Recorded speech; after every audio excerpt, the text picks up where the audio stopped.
कहानी शबनम, जो आई थी रात छीनने। रात के 10 बजे थे।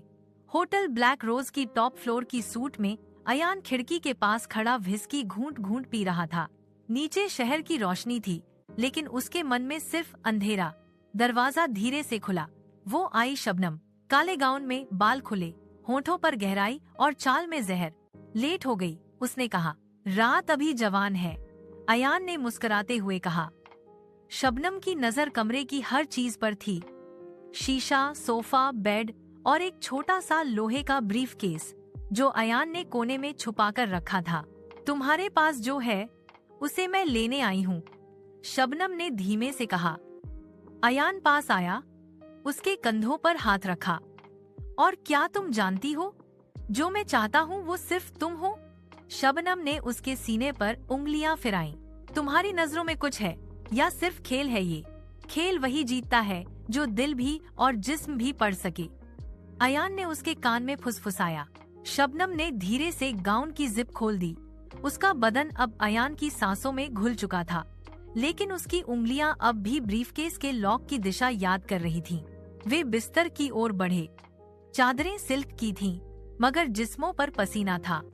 उनका आलिंगन किसी प्रेम कहानी जैसा नहीं, किसी युद्ध जैसा था। शबनम उसकी गर्दन चूमती रही और अयान उसकी जांघों को छूता रहा। पर उसी बीच शबनम ने हल्के से उसके कोट की जेब से चाबी निकाल ली, बिना उसकी नजर में आए। बिस्तर पर लेटे अयान ने कहा, तुम खतरा हो शबनम, और मुझे खतरों से इश्क है।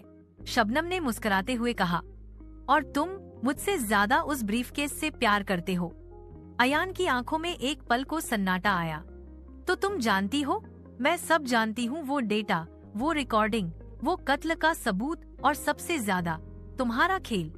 अयान ने उसे पकड़ने की कोशिश की, पर शबनम पहले ही उठ चुकी थी। गाउन की जेब से गन निकली।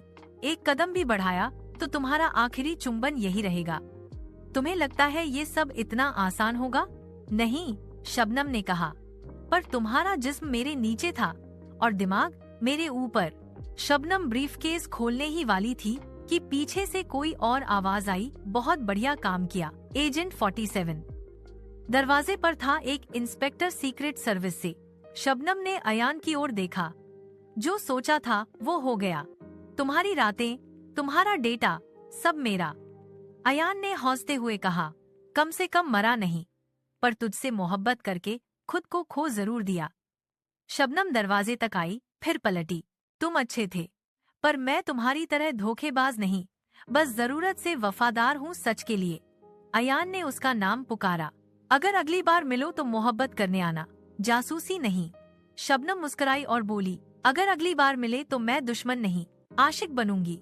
पर उस वक्त तुम रहोगे या नहीं, कौन जाने।